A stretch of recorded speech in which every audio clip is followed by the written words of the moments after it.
Votre vie n'est rien d'autre que la préparation d'un voyage pour lequel vous n'êtes pas prêt. La vérité, c'est que vous êtes déjà mort et que vous ne le savez pas encore. Cela peut paraître troublant, mais depuis des siècles, les enseignements du Bardo Todol, communément appelé le livre tibétain des morts, offrent des perspectives profondes sur la nature de la vie, de la mort et de l'avenir. Attribué au grand maître bouddhiste tibétain Padmasambhava, ce texte ancien ne décrit pas seulement la mort comme une fin, mais comme une transition, une occasion de libération. Il révèle les étapes du voyage de l'âme après la mort, connu sous le nom de bardos, et fournit une feuille de route pour les parcourir. Ces bardos ne sont pas de simples mythes, ce sont de puissantes métaphores des luttes et du potentiel de l'esprit, tant dans la vie que dans l'au-delà. Dans cette vidéo, nous allons découvrir ces enseignements cachés, explorer leur pertinence pour votre propre vie, et vous montrer comment la mort pourrait bien être la plus grande opportunité de liberté spirituelle. Chikai Bardo, le moment de la mort. La mort n'est pas une fin, c'est le début d'un voyage profond. Selon le livre des morts tibétains, la première étape que l'âme rencontre est le Chikai Bardo, le moment de la mort elle-même. Dans cet état, l'âme est libérée du corps physique et confrontée à la lumière claire de la conscience pure. Cette lumière, décrite comme rayonnante et englobante, est la vérité ultime, l'essence même de la réalité. C'est un moment de clarté et de libération inimaginable, à condition d'être prêt à le reconnaître. La claire lumière n'est pas une force étrangère, c'est votre véritable nature, libérée des illusions et des attachements du monde matériel. Mais c'est là que réside le défi. La plupart des âmes, non préparées à cette expérience bouleversante, reculent de peur ou de confusion. Au lieu d'embrasser la lumière et de fusionner avec elle, elles se détournent, s'accrochant aux sensations familières de leur vie passée. Cette hésitation, née de l'attachement et de l'ignorance, pousse l'âme à avancer vers la prochaine étape du voyage. Le Chikai Bardo enseigne une leçon importante. La préparation à la mort ne consiste pas à échapper à l'inévitable, mais à cultiver la conscience et le détachement au cours de la vie. Les enseignements du bouddhisme tibétain mettent l'accent sur la méditation comme moyen de se familiariser avec la claire lumière. Pratiquée avec constance, la méditation vous aide à reconnaître la véritable nature de votre esprit, un aperçu de la même lumière que vous rencontrerez à votre mort. Les personnes qui se sont entraînées de cette manière sont moins susceptibles de réagir par la peur et plus à même d'atteindre la libération le moment venu. Mais la plupart des gens, pris dans les distractions et les illusions de la vie quotidienne, ne le voient pas. Ils passent leur vie à éviter de penser à la mort, à s'accrocher à des possessions, à des relations et à des identités qui leur semblent sûres, mais qui sont en fin de compte éphémères.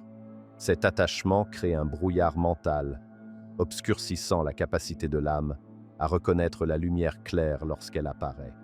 Et lorsque ce moment passe, l'opportunité de libération est perdue, propulsant l'âme dans le prochain bardo. Certains enseignements du Bardo Todol sont trop sacrés pour être partagés ici.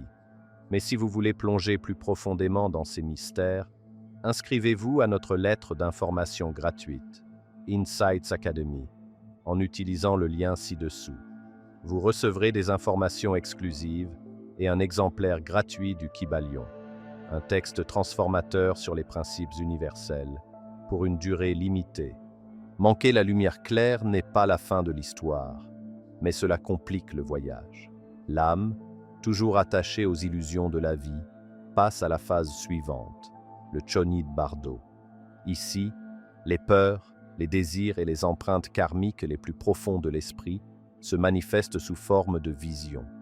Bien qu'elles puissent sembler extérieures, votre vie n'est rien d'autre que la préparation d'un voyage pour lequel vous n'êtes pas prêt. La vérité, c'est que vous êtes déjà mort et que vous ne le savez pas encore. Cela peut paraître troublant, mais depuis des siècles, les enseignements du Bardo Todol, communément appelé le livre tibétain des morts, offrent des perspectives profondes sur la nature de la vie, de la mort et de l'avenir. Attribué au grand maître bouddhiste tibétain Padmasambhava, ce texte ancien ne décrit pas seulement la mort comme une fin, mais comme une transition, une occasion de libération. Il révèle les étapes du voyage de l'âme après la mort, connu sous le nom de bardos, et fournit une feuille de route pour les parcourir. Ces bardos ne sont pas de simples mythes, ce sont de puissantes métaphores des luttes et du potentiel de l'esprit, tant dans la vie que dans l'au-delà. Dans cette vidéo, nous allons découvrir ces enseignements cachés, explorer leur pertinence pour votre propre vie, et vous montrer comment la mort pourrait bien être la plus grande opportunité de liberté spirituelle. Chikai Bardo, le moment de la mort. La mort n'est pas une fin, c'est le début d'un voyage profond. Selon le livre des morts tibétains, la première étape que l'âme rencontre est le Chikai Bardo, le moment de la mort elle-même. Dans cet état, l'âme est libérée du corps physique et confrontée à la lumière claire de la conscience pure. Cette lumière, décrite comme rayonnante et englobante, est la vérité ultime, l'essence même de la réalité. C'est un moment de clarté et de libération inimaginable, à condition d'être prêt à le reconnaître. La claire lumière n'est pas une force étrangère, c'est votre véritable nature, libérée des illusions et des attachements du monde matériel. Mais c'est là que réside le défi. La plupart des âmes, non préparées à cette expérience bouleversante, reculent de peur ou de confusion. Au lieu d'embrasser la lumière et de fusionner avec elle, elles se détournent, s'accrochant aux sensations familières de leur vie passée. Cette hésitation, née de l'attachement et de l'ignorance, pousse l'âme à avancer vers la prochaine étape du voyage. Le Chikai Bardo enseigne une leçon importante. La préparation à la mort ne consiste pas à échapper à l'inévitable, mais à cultiver la conscience et le détachement au cours de la vie. Les enseignements du bouddhisme tibétain mettent l'accent sur la méditation comme moyen de se familiariser avec la claire lumière. Pratiquée avec constance, la méditation vous aide à reconnaître la véritable nature de votre esprit, un aperçu de la même lumière que vous rencontrerez à votre mort. Les personnes qui se sont entraînées de cette manière sont moins susceptibles de réagir par la peur et plus à même d'atteindre la libération le moment venu. Mais la plupart des gens, pris dans les distractions et les illusions de la vie quotidienne, ne le voient pas. Ils passent leur vie à éviter de penser à la mort, à s'accrocher à des possessions, à des relations et à des identités qui leur semblent sûres, mais qui sont en fin de compte éphémères. Cet attachement crée un brouillard mental, obscurcissant la capacité de l'âme à reconnaître la lumière claire lorsqu'elle apparaît. Et lorsque ce moment passe, l'opportunité de libération est perdue, propulsant l'âme dans le prochain bardo. Certains enseignements du bardo Todol sont trop sacrés pour être partagés ici. Mais si vous voulez plonger plus profondément dans ces mystères, inscrivez-vous à notre lettre d'information gratuite, Insights Academy, en utilisant le lien ci-dessous. Vous recevrez des informations exclusives et un exemplaire gratuit du Kybalion, un texte transformateur sur les principes universels, pour une durée limitée. Manquer la lumière claire n'est pas la fin de l'histoire, mais cela complique le voyage. L'âme, toujours attachée aux illusions de la vie, passe à la phase suivante, le Chonyi Bardo. Ici, les peurs, les désirs et les empreintes karmiques les plus profondes de l'esprit se manifestent sous forme de visions. Bien qu'elles puissent sembler extérieures et terrifiantes, elles ne sont rien d'autre que des reflets de l'âme elle-même. Reconnaître leur nature illusoire peut encore conduire à la libération, mais seulement si l'âme a le courage de les affronter. Le Chikai Bardo est un rappel brutal de l'impermanence de la vie et de la nécessité urgente de se préparer à ce moment ultime. Il ne s'agit pas seulement de ce qui se passera après la mort, mais de la façon dont vous choisissez de vivre maintenant. Plus on cultive la clarté et le détachement dans la vie, plus on a de chances de reconnaître et d'accueillir la lumière claire le moment venu. Tel est le cœur du livre des morts tibétains, un guide de libération, non seulement dans la mort, mais aussi dans la vie elle-même. Chonyi Bardo, le royaume des visions. Lorsque l'âme dépasse le Chikai Bardo, n'ayant pas réussi à fusionner avec la claire lumière, elle entre dans le Chonyi Bardo, un royaume de visions où l'esprit se confronte à lui-même. Cette étape est à la fois profonde et périlleuse, car elle reflète les projections non filtrées des empreintes karmiques de l'âme. Dans cet état, les divinités paisibles et courroucées décrites dans le Bardo Todol, ne sont pas des entités extérieures, mais des manifestations de vos peurs, désirs et émotions les plus profonds. Elles sont vivantes, presque oniriques, mais leur impact sur le voyage de l'âme est profondément réel. Le Chonyi de Bardo est un miroir pour l'esprit. Tout ce que vous voyez, c'est vous. Les figures sereines et lumineuses représentent la compassion, la sagesse et l'harmonie, qualités que vous avez cultivées au cours de votre vie. Les divinités terrifiantes et courroucées symbolisent la colère, la culpabilité et la peur réprimée. Pour l'âme non préparée, ces projections peuvent sembler accablantes, entraînant confusion et panique. Cependant, ceux qui reconnaissent ces visions comme des illusions, de simples réflexions de leur propre esprit, peuvent transcender ce bardo, se rapprochant ainsi de la libération. Mais pourquoi ces visions sont-elles si importantes?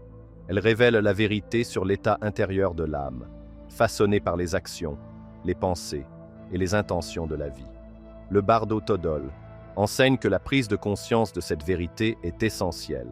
Sans elle, l'âme risque de réagir impulsivement, en fuyant les déités courroucées ou en s'attachant aux déités pacifiques, et de s'enfermer davantage dans le cycle du samsara, la boucle sans fin de la naissance, de la mort et de la renaissance.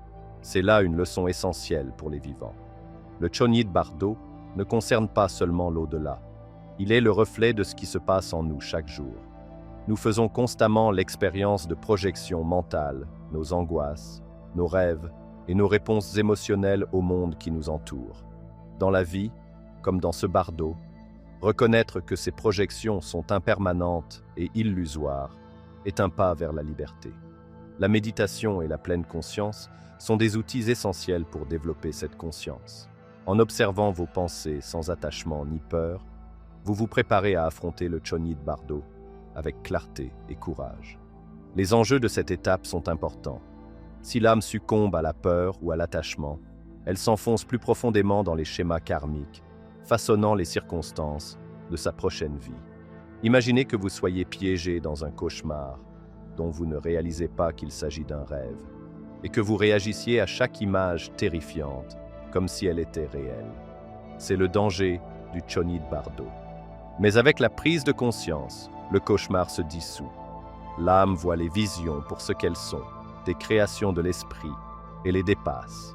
Les enseignements de ce bardo nous rappellent qu'il faut affronter notre monde intérieur avec honnêteté. L'évitement ne fait qu'approfondir le pouvoir de ces projections. Si vous supprimez vos peurs ou fuyez vos émotions, elles gagnent en force, prêtes à faire surface dans les moments de vulnérabilité, que ce soit dans la vie ou après la mort. Les affronter de face, avec courage et détachement, réduit leur emprise sur votre conscience. Ce bardo remet également en question la façon dont nous percevons les défis de la vie. La colère que vous ressentez envers un rival, la peur de l'échec, le désir d'approbation. Ces émotions peuvent sembler extérieures, causées par d'autres personnes ou circonstances, mais elles trouvent leur origine en vous, façonnées par votre esprit et votre karma. Le Chonyi de Bardo expose cette vérité sous sa forme la plus brute. Les divinités courroucées ne sont pas des ennemis à combattre. Ce sont des parties de vous-même qui ont besoin d'être reconnues et transformées. Pour ceux qui ne reconnaissent pas la nature de ces visions, le voyage de l'âme se poursuit dans la phase suivante, le Sidpa Bardo, le chemin de la renaissance. Le Chonyi de Bardo, cependant, offre une opportunité extraordinaire de libération, si seulement l'âme peut voir à travers l'illusion. Cet enseignement est à la fois un avertissement et une promesse. Le pouvoir de transcender se trouve à l'intérieur, mais il exige une prise de conscience et une préparation.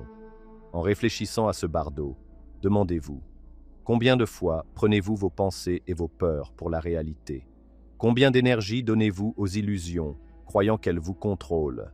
Le bardo Chonyid vous incite à récupérer ce pouvoir, à la fois dans la vie et dans l'au-delà, en comprenant la véritable nature de l'esprit. Sidpa Bardo, le chemin de la renaissance. Lorsque l'âme dépasse le Chonyi de Bardo, elle entre dans le Sidpa Bardo, l'étape de la renaissance. C'est la phase finale du voyage décrit dans le livre tibétain des morts, où les tendances karmiques de l'âme la guident vers sa prochaine vie. C'est là que les désirs, les peurs et les attachements accumulés au cours d'innombrables vies se manifestent, façonnant les circonstances de la renaissance. Pour ceux qui ne sont pas préparés ou qui n'en sont pas conscients, le Siddha Bardo marque la poursuite du samsara, le cycle sans fin de la mort et de la renaissance. Pourtant, même dans cette phase, la libération reste possible pour ceux qui peuvent se détacher de leurs désirs et voir à travers les illusions. Le Siddha Bardo est profondément façonné par le karma non résolu de l'âme. Au cours de cette étape, l'âme est irrésistiblement attirée par des situations qui correspondent à ses empreintes karmiques. Il peut s'agir d'un attachement fort à certaines personnes, à certains lieux ou à certaines expériences. Le Bardo Todol enseigne que ces attractions agissent comme une force magnétique, attirant l'âme vers un nouveau corps et une nouvelle vie. Dans ce processus, l'âme peut se sentir obligée de rechercher le confort ou la familiarité, choisissant sans le savoir des conditions qui perpétuent la souffrance. Imaginez ceci, une âme, accablée par une colère non résolue, se trouve attirée par un environnement turbulent dans sa prochaine vie, un foyer violent, une région déchirée par la guerre ou une structure sociale compétitive. Une autre âme, profondément attachée à la richesse matérielle, peut se réincarner dans des circonstances d'extrême cupidité ou de pauvreté, piégée dans la poursuite sans fin de ressources. Ces attractions karmiques ne sont pas le fruit du hasard. Elles sont le reflet précis du monde intérieur non résolu de l'âme. C'est pourquoi le bouddhisme tibétain met l'accent sur la préparation au cours de la vie. Plus l'esprit est clair et détaché au moment de la mort, moins il risque d'être lié par ces schémas. Le Siddha Bardo présente également un défi unique, l'imagerie vivante d'une renaissance potentielle. Le Bardo Todol décrit l'âme rencontrant des visions de parents s'engageant dans l'intimité, symbolisant l'entrée de l'âme dans une nouvelle matrice. À ce moment-là, les réactions de l'âme sont cruciales. Si l'âme succombe au désir ou à l'aversion, elle est entraînée dans le processus de renaissance. Cependant, une âme qui maintient le détachement et la pleine conscience peut transcender cette étape, en évitant complètement la renaissance et en fusionnant avec la lumière claire de la libération ultime. Cet enseignement est profondément symbolique. Les visions du Siddha Bardo représentent les désirs inassouvis de l'esprit et les attachements qui nous ramènent dans le monde matériel. Dans la vie, nous connaissons des cycles similaires. Pensez aux fois où vous avez agi par impulsion, en recherchant des plaisirs éphémères ou en évitant l'inconfort. Ces réactions vous enferment dans des schémas, tout comme le Siddha Bardo. Pour s'en libérer, il faut être attentif et conscient de soi, et reconnaître que la source de l'épanouissement ne se trouve pas dans les circonstances extérieures, mais à l'intérieur de soi. Les leçons du Siddha Bardo vont bien au-delà du moment de la mort. Elles nous invitent à réfléchir à la manière dont nous vivons aujourd'hui. Sommes-nous animés par des envies et des peurs qui nous enferment dans des cycles de stress, d'insatisfaction et de désir? Laissons-nous nos attachements dicter nos choix, perpétuant ainsi des schémas qui mènent à la souffrance? Ces questions ne sont pas simplement philosophiques. Elles sont essentielles pour quiconque recherche la liberté, à la fois dans cette vie et dans l'au-delà. La préparation au Siddha Bardo commence par la culture du détachement et de la pleine conscience. Cela ne signifie pas rejeter le monde ou nier les émotions, mais les observer sans s'y attacher. Les bouddhistes tibétains pratiquent souvent le Phowa, une technique de méditation qui entraîne l'esprit à se libérer des attachements au moment de la mort. Par la visualisation et la concentration, les pratiquants apprennent à réorienter leur conscience vers la lumière claire en contournant les illusions du Siddha Bardo. Cette pratique, lorsqu'elle est pratiquée avec diligence, augmente les chances de libération de l'âme. Le Siddha Bardo souligne également l'importance d'une vie éthique. Chaque action, pensée et intention façonne votre empreinte karmique, influençant non seulement cette vie, mais aussi celles à venir. Vivre avec compassion, générosité et conscience de soi ne crée pas seulement un karma positif. Cela entraîne aussi l'esprit à abandonner les désirs égoïstes. Lorsque vient l'heure de la mort, Cette discipline mentale devient un outil puissant pour naviguer dans les bardos. Pour beaucoup, le Siddha Bardo représente le dernier défi de l'âme avant la réincarnation. Mais pour ceux qui se sont préparés, c'est aussi un moment de profonde opportunité. Le choix entre la renaissance et la libération dépend d'une seule vérité: la capacité de voir à travers les illusions du désir et de la peur. Cet enseignement nous rappelle que la liberté n'est pas quelque chose que l'on peut trouver ailleurs. C'est l'état naturel d'un esprit libéré de tout attachement. Comme le révèle le Bardo Todol, le Siddha Bardo n'est pas seulement une étape de l'au-delà, mais un reflet des cycles que nous vivons chaque jour. Reconnaître et briser ces schémas de vie nous prépare au voyage ultime. Le chemin de la libération commence maintenant, avec chaque choix que nous faisons et chaque attachement dont nous nous libérons. La mort comme opportunité spirituelle. La mort n'est pas l'ennemi que l'on nous a appris à craindre, c'est une profonde opportunité spirituelle. Le livre des morts tibétain offre une perspective radicale, recadrant la mort comme une chance de s'affranchir des cycles de la souffrance et d'atteindre la libération ultime. Mais cette opportunité n'apparaît pas seulement à la fin de la vie. Elle est façonnée par la façon dont nous vivons aujourd'hui. Les bardos, les états transitoires décrits dans le texte, ne sont pas seulement des expériences de l'après-vie. Ce sont des miroirs de l'esprit qui reflètent les choix, les attachements et la conscience que nous cultivons dans la vie. Le Chikai Bardo nous met au défi de reconnaître la lumière claire au moment de la mort. Mais comment pouvons-nous embrasser quelque chose que nous n'avons jamais pratiqué dans la vie? Le Chonid Bardo nous confronte aux projections de nos propres peurs et désirs. Mais comment pouvons-nous les voir comme des illusions si nous n'avons jamais fait face à notre monde intérieur? Le Siddha Bardo offre le choix ultime, la libération ou la renaissance. Pourtant, sans conscience, la plupart des âmes retombent dans les mêmes schémas karmiques, perpétuant ainsi leur souffrance. La mort n'est donc pas seulement une fin, c'est un test pour savoir si nous nous sommes bien préparés. La préparation à la mort commence par la compréhension de la vie. Le bouddhisme tibétain enseigne que les mêmes principes régissant les bardos s'appliquent à nos expériences quotidiennes. Chaque instant est un bardo miniature, une transition entre deux états, offrant la possibilité d'une prise de conscience ou d'une réaction. Lorsque nous prenons conscience de ces moments, nous nous préparons aux grandes transitions à venir. Considérez combien de fois nous réagissons aux défis de la vie par la peur ou l'attachement. Ces réactions reflètent le voyage de l'âme dans les bardos, où le fait de s'accrocher au désir ou de fuir les peurs nous enferme dans le samsara. Les leçons du Bardo Todol nous rappellent que la préparation spirituelle ne consiste pas à éviter la mort, mais à l'accepter comme faisant partie du cycle naturel. La mort élimine les illusions de la vie matérielle, exposant la vérité de notre conscience. Plus nous comprenons cette vérité au cours de notre vie, moins le processus est terrifiant et plus il est libérateur. La méditation, la pleine conscience et la conscience de soi ne sont pas seulement des pratiques pour les vivants.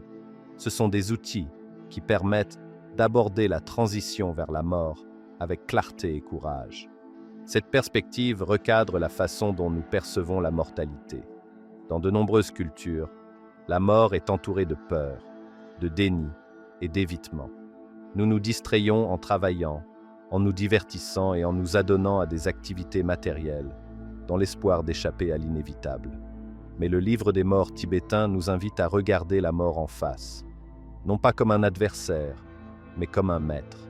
En contemplant la mort, nous apprenons à nous défaire des attachements qui causent la souffrance. Nous nous rendons compte que les choses auxquelles nous nous accrochons, possessions, relations, et même notre sens de soi, sont impermanentes. Cette prise de conscience n'est pas morbide, elle est libératrice. Elle nous permet de vivre avec une plus grande présence et un but plus précis. L'un des enseignements les plus transformateurs des bardos est le pouvoir du détachement. Le détachement ne signifie pas rejeter la vie, mais s'y engager pleinement, sans être lié par elle.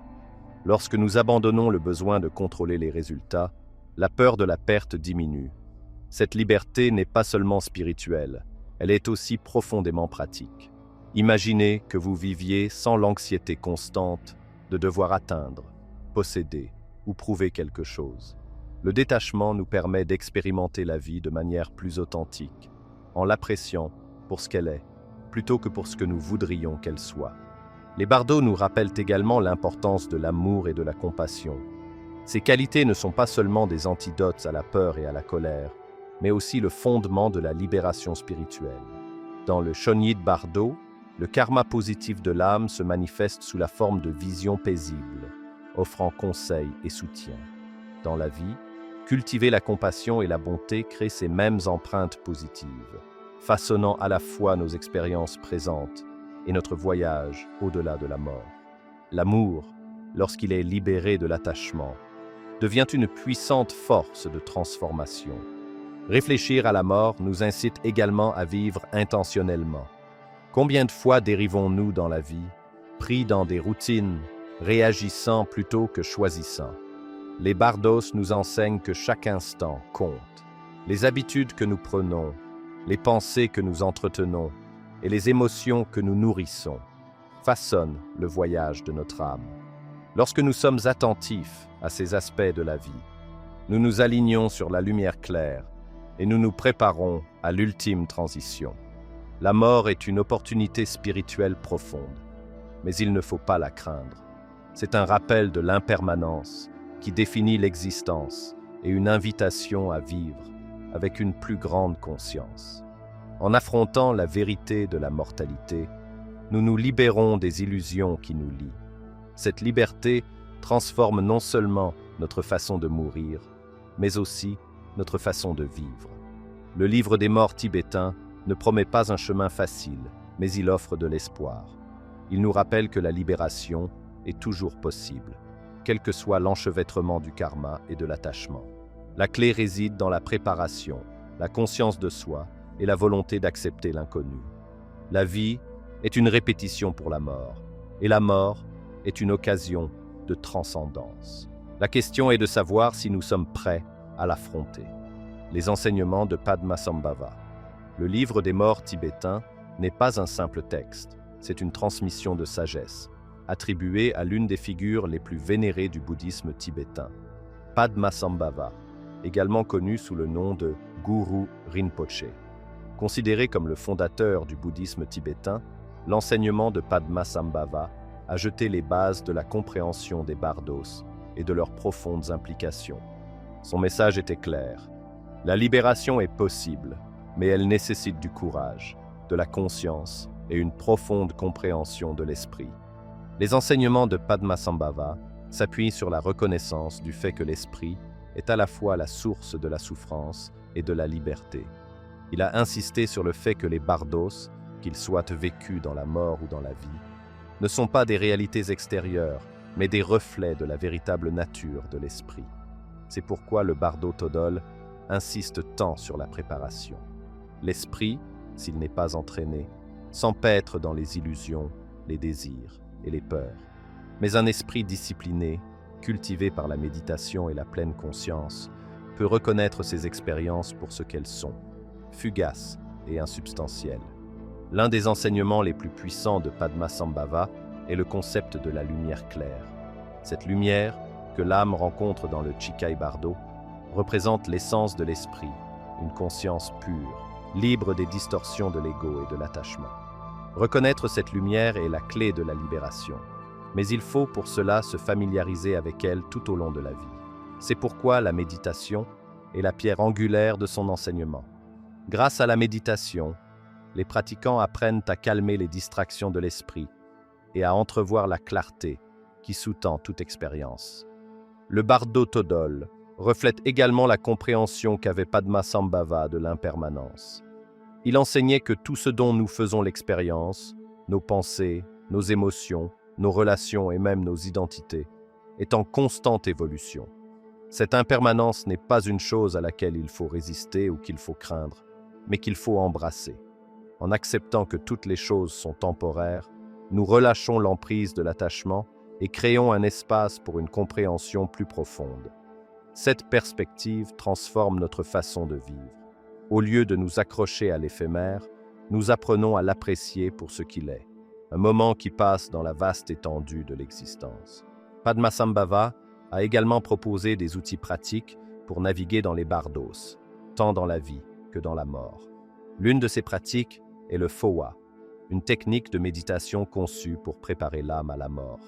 Par la visualisation et le mantra, les pratiquants entraînent leur conscience à fusionner avec la lumière claire, contournant ainsi les illusions des bardos. Cette pratique, bien que simple dans son concept, exige discipline et dévouement. Elle souligne la croyance de Padmasambhava selon laquelle la libération spirituelle n'est pas un don, mais une compétence qui doit être cultivée. Les déités paisibles et courroucées décrites dans le Bardo Todol reflètent également l'intuition de Padmasambhava quant à la double nature de l'esprit. Ces déités, qui apparaissent dans le Chonyid Bardo, représentent différents aspects de la conscience. Les déités pacifiques incarnent la compassion, la sagesse et l'harmonie, tandis que les déités courroucées symbolisent l'énergie brute et la transformation. Padmasambhava a enseigné que les deux sont nécessaires à la croissance spirituelle. Les divinités pacifiques nous guident vers l'illumination, tandis que les divinités courroucées nous poussent à affronter et à surmonter nos peurs. En termes modernes, nous pourrions considérer les divinités pacifiques comme des moments de clarté et de paix qui surviennent au cours de la méditation ou de la réflexion, tandis que les divinités courroucées représentent les émotions intenses et les défis auxquels nous sommes confrontés dans la vie. Ces deux types de déités sont des opportunités de croissance et nécessitent une prise de conscience pour y faire face de manière efficace. Les enseignements de Padmasambhava nous rappellent que même nos expériences les plus sombres peuvent être transformatrices lorsqu'elles sont abordées avec le bon état d'esprit. Un autre aspect clé des enseignements de Padmasambhava est l'accent mis sur la compassion. Pour lui, la compassion n'est pas seulement une vertu, mais un outil puissant pour transcender l'ego. Lorsque nous cultivons la compassion, nous élargissons notre perspective. Nous voyons au-delà de nos propres désirs et de nos peurs. Ce changement ne réduit pas seulement la souffrance, mais nous aligne également sur la lumière claire, rendant la libération plus accessible. La sagesse de Padmasambhava est aussi pertinente aujourd'hui qu'elle l'était il y a des siècles. Dans un monde rempli de distractions, d'attachements et de peurs, ces enseignements offrent un chemin vers la clarté et la liberté. Ils nous rappellent que le véritable voyage se fait à l'intérieur, que la libération commence par la compréhension de la nature de l'esprit. Le Bardo Todol n'est pas seulement un guide pour l'au-delà, c'est un guide pour naviguer dans les complexités de la vie elle-même. En fin de compte, les enseignements de Padmasambhava nous incitent à assumer la responsabilité de notre cheminement spirituel. La libération n'est pas le fruit du hasard. Elle est le résultat d'une pratique intentionnelle et d'une prise de conscience de soi. Que nous nous préparions au barda de la mort ou que nous fassions face aux défis de la vie quotidienne, son message est le même. La liberté est possible, mais elle exige du courage, de la discipline et un cœur ouvert. Éveil collectif, se préparer ensemble. Le livre des morts tibétains propose des enseignements qui trouvent un écho profond chez les individus, mais sa sagesse va au-delà de la libération personnelle. Il nous incite à reconsidérer la façon dont nous, en tant que société, abordons la vie, la mort et les transitions intermédiaires. Les bardos ne sont pas seulement des expériences individuelles, ce sont des réalités partagées, façonnées par la conscience collective et la culture dans laquelle nous vivons. Pour nous préparer pleinement à la mort, nous devons également réfléchir à la manière dont nos communautés peuvent se soutenir mutuellement dans ces transitions. Dans de nombreuses sociétés occidentales, la mort est un sujet entouré de silence et de peur. Les conversations sur la mortalité sont évitées, et les rituels entourant la mort sont souvent superficiels, détachés ou cachés. Cet évitement culturel crée un aveuglement collectif, laissant les individus sans préparation pour affronter l'ultime voyage. En revanche, la tradition bouddhiste tibétaine considère la mort comme faisant partie intégrante de la vie. Des discussions ouvertes, des rituels et des pratiques spirituelles sont conçus pour préparer l'esprit et l'âme au bardos, en favorisant un sentiment de paix et de préparation. Imaginez la différence profonde qu'il y aurait si les communautés donnèrent la priorité à ces enseignements. Au lieu de considérer la mort comme un tabou, elle pourrait devenir une occasion de réflexion et de croissance collective. Les familles et les amis pourraient se soutenir mutuellement dans la pratique de la méditation, en encourageant le détachement des préoccupations matérielles et en cultivant la compassion. Les écoles et les lieux de travail pourraient intégrer une formation à la pleine conscience, apprenant aux individus à reconnaître leur monde intérieur et à y naviguer avec clarté. Cette approche collective ne se contente pas de nous préparer à la mort, elle transforme notre façon de vivre. L'un des aspects les plus stimulants des bardos est leur universalité. Les transitions qu'ils décrivent ne se limitent pas à la mort physique. Elles reflètent les changements que nous vivons tout au long de notre vie. La naissance, la perte, le chagrin d'amour, le vieillissement sont tous des bardos à part entière, qui requièrent conscience, courage et acceptation. Lorsque les communautés adoptent ces enseignements, elles créent une culture qui soutient les individus dans les transitions inévitables de la vie. Cette compréhension commune favorise la résilience, réduit la souffrance et renforce les liens. En cette époque de distraction et de division, il est plus important que jamais de cultiver la conscience collective. Les distractions de la vie moderne, notifications constantes, divertissements sans fin et recherche du succès matériel, nous éloignent de la vérité de l'impermanence. Elles nous maintiennent concentrés sur l'extérieur, ce qui laisse peu de temps pour l'autoréflexion ou la croissance spirituelle. En se réunissant pour pratiquer la pleine conscience et réfléchir aux enseignements des bardos, les communautés peuvent contrecarrer ces influences en créant des espaces de connexion et de sens plus profonds. Le Bardo Todol souligne également l'importance des rituels partagés. Le bouddhisme tibétain accorde une grande importance aux cérémonies et aux prières accomplies pour les défunts, guidant l'âme à travers les bardos avec compassion et clarté. Ces rituels ne sont pas seulement destinés aux défunts, ils rappellent aux vivants l'impermanence de la vie et l'importance de la pratique spirituelle. Dans les contextes modernes, les rituels peuvent prendre de nombreuses formes, des cercles de méditation aux discussions communautaires sur la mortalité. L'essentiel est de créer des environnements où les individus se sentent soutenus dans leur cheminement spirituel. Un autre aspect crucial de la préparation collective consiste à briser le stigmate culturel qui entoure des émotions telles que la peur et le chagrin. Les bardos enseignent que la peur survient lorsque nous ne parvenons pas à reconnaître la vérité de notre propre esprit. Dans la vie, la peur nous isole souvent, ce qui rend plus difficile de relever les défis ou de demander de l'aide. Mais dans une communauté solidaire, la peur peut devenir une expérience partagée, quelque chose à explorer et à transcender ensemble. Lorsque nous parlons ouvertement de la mort et des émotions qu'elle suscite, nous réduisons sa capacité à nous paralyser. La compassion est au cœur de l'éveil collectif.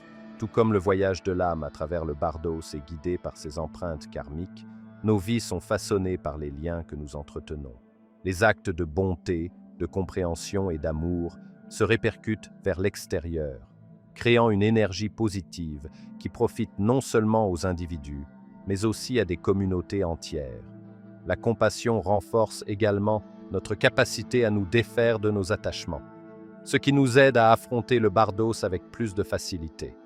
Les enseignements du Bardo Todol nous rappellent que la libération n'est pas une quête solitaire. Bien que chaque âme doive parcourir son propre chemin, la force du collectif peut fournir des conseils et un soutien. Imaginez un monde où les communautés se préparent activement au bardo, où la croissance spirituelle est un objectif commun et où la mort n'est pas perçue comme une fin, mais comme une transformation. Un tel monde ne transformerait pas seulement notre façon de mourir, mais aussi notre façon de vivre. En réfléchissant à ces enseignements, réfléchissez à la manière dont vous pouvez contribuer à cet éveil collectif. Comment pouvez-vous créer des espaces de pleine conscience et de compassion dans votre propre vie et dans votre communauté? Comment pouvez-vous encourager les autres à accepter la vérité de l'impermanence